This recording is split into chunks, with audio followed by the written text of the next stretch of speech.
ఇందాక మనం అనుకున్నట్టు లివర్ ప్రాబ్లమ్స్ మెయిన్ గా చూస్తే ఎటువంటి వచ్చే అవకాశం అంటారు లివర్ కి సంబంధించి? లివర్ కి సంబంధించి అంటే మోస్ట్లీ చాలా మందికి ఎక్కువగా అంటే హెపటైటిస్ లాంటిది కామన్ గా వింటుంటాం. హెపటైటిస్ కానివ్వండి, జాండీస్ కానివ్వండి, ఇలా ఫ్యాటీ లివర్ కానివ్వండి, ఇంకా సిరోసిస్ ఆఫ్ లివర్, అలాంటి ప్రాబ్లమ్స్ కామన్ గా వస్తూ ఉంటాయి. అంటే ఎక్కువగా మీరు చెప్పిన ఈ ప్రాబ్లమ్స్ ఏ వయసు వాళ్ళు చూస్తూ ఉంటాం? మెజారిటీ హెపటైటిస్ అంటే ఏంటి అంటే ఎక్కువగా ఇన్ఫెక్షన్ నుంచి వస్తుంది అనమాట. అది వైరల్ ఇన్ఫెక్షన్.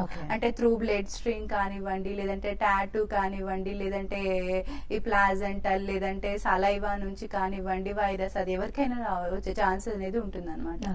అయితే నెక్స్ట్ కాలర్ తో మాట్లాడదామండి. హలో, కాల్ కట్ అయిపోయినట్టుంది. ఇందాక మీరు అన్నట్టు లివర్ ప్రాబ్లమ్స్ చూసుకుంటే ఈ వచ్చిన వాళ్ళు ఆహారం విషయంలో కానివ్వండి, లేకపోతే లైఫ్ స్టైల్ విషయంలో ఎటువంటి జాగ్రత్తలు తీసుకోవాలి? యాక్చువల్ గా మోస్ట్ ఆఫ్ దట్ ఈ హెపటైటిస్ లాంటివి ఏంటి అంటే కొన్ని హెపటైటిస్ బి, హెపటైటిస్ ఏ కానివ్వండి, హెపటైటిస్ డి, అవేంటి అంటే కంటామినేటెడ్ ఫీకో ఓరల్ ట్రాన్స్మిషన్ అంటే కంటామినేటెడ్ ఫుడ్ కానివ్వండి, poor hygiene, personal hygiene poor గా ఉండడము, వాటర్ కంటామినేటెడ్ వాటర్ కానివ్వండి, వెజిటేబుల్స్ లాంటివి అలాంటివి తీసుకోవడం వల్ల తొందరగా అఫెక్ట్ అవుతుంది. ఒక ప్రాపర్ హైజీన్ మెయింటైన్ చేయడం వలన, ప్రాపర్ ఫుడ్ అనేది హైజీనిక్ ఫుడ్ లాంటివి తీసుకోవడం వలన చాలా వరకు మనం ఆ ఇన్ఫెక్షన్స్ రాకుండా ప్రివెంట్ చేసుకోవచ్చు. అట్ ద సేమ్ టైం ఏంటంటే హెపటైటిస్ బి అనేది అంటే పర్సన్ అది త్రూ సలైవా కానివ్వండి, లేదా సెక్సువల్ ట్రాన్స్మిటెడ్, లేదంటే through blood stream infected person ఉన్న వాళ్ళకి వాళ్ళ బ్లడ్ వేరే వాళ్ళకి తీసుకున్నా కూడా స్ప్రెడ్ అయ్యే ఛాన్సెస్ ఉన్నాయి. అలా వన్స్ ఏదైతే ఉన్నప్పుడు అంటే పూర్ ఇంజెక్షన్స్ లాంటివి తీసుకున్న నీడిల్స్ అలాంటి కొన్ని ప్రాపర్ గా మనము కొంచెం కాన్షియస్ గా ఉంటే మాత్రం మాక్సిమం ఇన్ఫెక్షన్స్ ని ప్రివెంట్ చేసుకునే ఛాన్సెస్ అయితే ఉంటాయి. ఓకే, సో నెక్స్ట్ కాలర్ అండి సాయిబాబు గారు లైన్ లో ఉన్నారు. హలో మేడం, నమస్తే అండి, మీ సమస్య ఏంటో చెప్పండి. ఏంటండి ప్రాబ్లం? ఎవరండి కామర్లైన్ 5 ఏళ్ళ కిందట అప్పుడు లేవరో నొప్పి వచ్చిందండి బాగా. Okay, CT scan తీసారండి.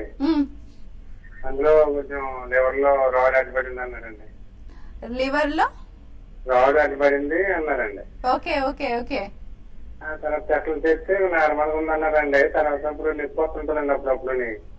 ఓకే అండి, మీకు ఏమై ఉంటుందంటే బిలియరీ కాలిక్ అయి ఉంటదండి. గాల్ బ్లాడర్ లో లాగా స్టోన్స్ లాంటివి ఫామ్ అయ్యి దాని నుంచి ఒక అడ్డుకొని అది కామన్ గా పెయిన్ వస్తూ ఉంటది.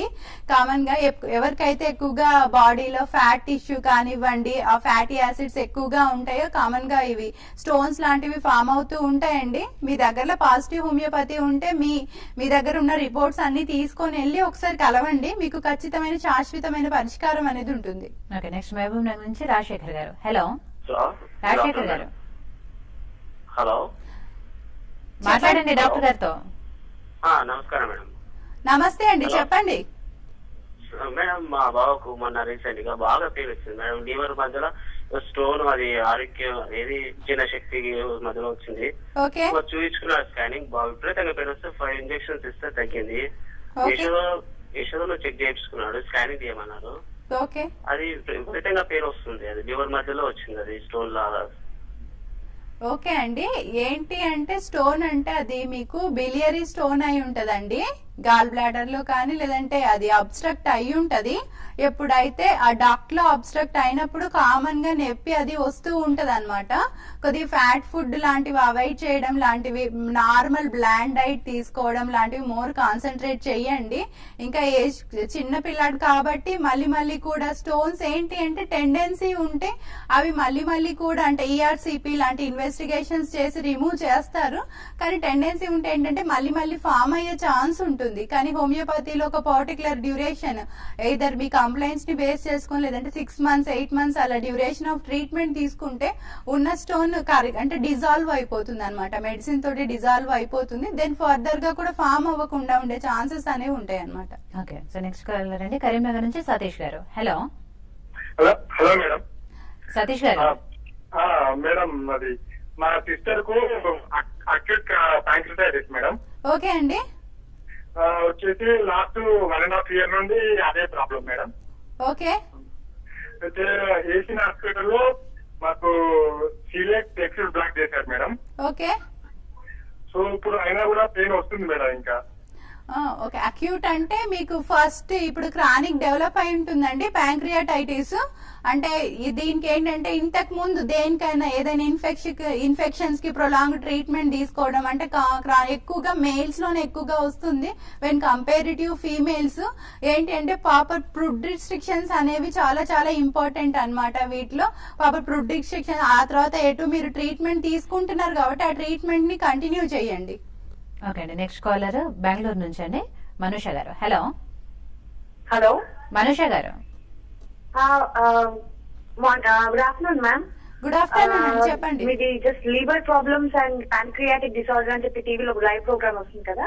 అవునండి, చూసాను. మా హస్బెండ్ కి ఏజ్ వచ్చేసి 24-25 ఇయర్స్ ఉంటాయి. అండ్ దానికి లాస్ట్ 3-4 ఇయర్స్ నుంచి బ్లడ్ వామిటింగ్స్ అవుతున్నాయి. ఓకే అండి.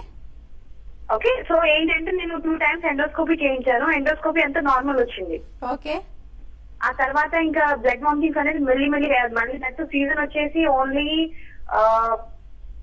ఇది వింటర్ అండ్ రైనీ సీజన్ లో వామిటింగ్స్ అవుతాయి. మళ్ళీ వేసవి కాలంలో అసలు వామిటింగ్స్ అవ్వవు.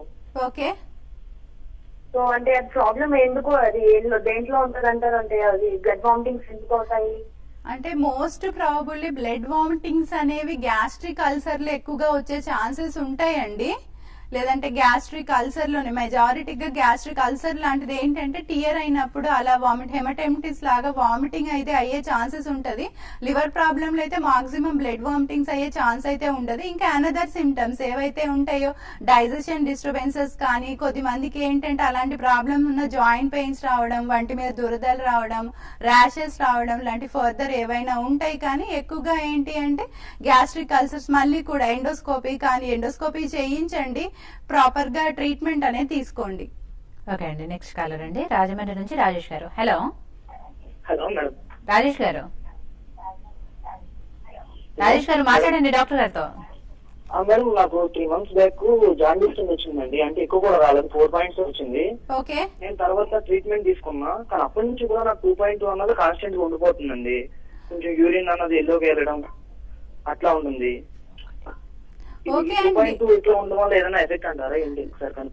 అంటే మీకు జస్ట్ 4 months అయింది కాబట్టి కొన్ని రోజులు అనేది బిలిరూబిన్ ప్రొడక్షన్ అనేది అలానే ఉంటుందండి. అప్ టు ఒక 6 months వరకు అలానే ఉంటుంది. మళ్ళీ ఇంకొక 2 months అలా అంటే ఫుడ్ రిస్ట్రిక్షన్స్ అనేవి ప్రాపర్ గా తీసుకోండి. అంటే మోర్ ప్రోటీన్ ఫుడ్ కానీ మోర్ ఫ్యాట్ ఫుడ్ లాంటివి తగ్గించేసి నార్మల్ ఫుడ్ అనేది తీసుకునేసి మళ్ళీ ఒక 2 months ఆగి మళ్ళీ చేయించండి, నార్మల్ గా వస్తుంది. ఓకే, నెక్స్ట్ కాలర్ అండి కోదాడ నుంచి రమేష్ గారు. హలో రమేష్ గారు. నమస్తే మేడం. నమస్తే అండి, మాట్లాడండి. నమస్తే మేడం. నమస్తే అండి రమేష్ గారు, చెప్పండి. మా బాబుకి ఇప్పుడు 15 years మేడం. ఇప్పుడు ఓకే. మరి చిన్నతనంలో బై బర్త్ జాండీస్ ఉన్నాయండి. 3 points 4 points అలా ఉండేయండి. ఓకే. కొద్ది రోజుల తర్వాత మెడిసిన్ వాడామండి. తర్వాత కొన్ని టెస్టులు కూడా చేయించడం జరిగింది. ఓకే. ఎప్పుడు కూడా లిమిట్ గా లేకుండా 1.2 కాకుండా ఇప్పుడు 2, 3 అలా ఉంటున్నాయి మేడం. డాక్టర్ గారికి అన్ని రకాల టెస్టులు చేయడం జరిగింది, హైదరాబాద్ లో కూడా చూపించాము. ఓకే అండి. అయితే ఇప్పుడు ఈ ప్రాబ్లం ఎప్పుడు ఈ 1.2 points అలాగే ఉంటాయండి, కొంతమందికి అలాగే ఉంటాయి లైఫ్ లో అని చెప్పి చెప్పడం జరిగిందండి డాక్టర్ గారు. ఓకే. ఇది ఎంతవరకు కరెక్ట్ అండి? మేము ఇంకా మెడిసిన్స్ ఏమైనా వాడాల్సి వస్తుందా? ఇప్పుడు బై బర్త్ నుంచి ఉన్నాయండి. ప్రెసెంట్ గా వాడికి 15 years మేడం. ఓకే అండి. అంటే మామూలుగా కొద్ది మందికి ఇనిషియల్ గా చిన్న పిల్లలు ఏవైతే ఉంటుందో వాళ్ళకి కామన్ గా ఎర్లీగా జాండీస్ అటాక్ అనేది అంటే నియోనాటల్ జాండీస్ అనేది అటాక్ అవుతూ ఉంటది.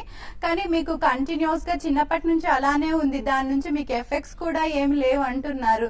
ఇంకేదైనా పెయిన్ కానివ్వండి, ఇంకా ఏదైనా అలాంగ్ విత్ ఇంకా వేరే సిమ్టమ్స్ కానివ్వండి, గ్యాస్ట్రిక్ డిస్టర్బెన్సెస్ లాంటివి లేవు కాబట్టి దాని నుంచి మీకు మోస్ట్ ప్రాబుల్ ఎఫెక్ట్ ఏమి ఉండదండి. నార్మల్ మెడికేషన్ ఏదైనా ఉంటే మాత్రం కంటిన్యూ చేయండి.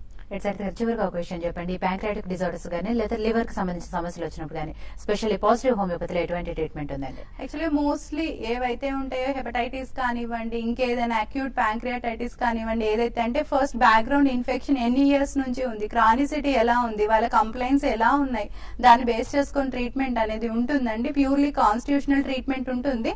అంటే ఇన్ఫెక్షన్ ఉంది కాబట్టి ఇన్ఫెక్షన్ ఎలిమినేట్ చేయడం, అది కాకుండా టోటాలిటీ అనేది బేస్ చేసుకుని ట్రీట్మెంట్ ఇస్తాము. అలా ఇవ్వడం అంటే ఇన్ఫెక్షన్, మనం వైరస్ లోడ్ లాంటిది మళ్ళీ చెక్ చేయించుకున్నప్పుడు వైరస్ లోడ్ తగ్గడము, ఉన్న కంప్లైంట్ డైజెస్టివ్ డిస్టర్బెన్సెస్ ఏవైనా ఉన్నా అవి మొత్తం తగ్గడము, తర్వాత నార్మలైజ్ అవ్వడం, టెస్ట్లు అవన్నీ కూడా నార్మల్ గా రావడం అలా అయితే జరుగుతుందండి. Okay, so thank you doctor గారు, స్టూడియోకి వచ్చి చాలా మంచి విషయాలు చెప్పారు. Thank you very much. ఇది వాళ్ళ హెల్త్ ఫైల్. మరో కార్యక్రమంలో మళ్ళీ కలుద్దాం.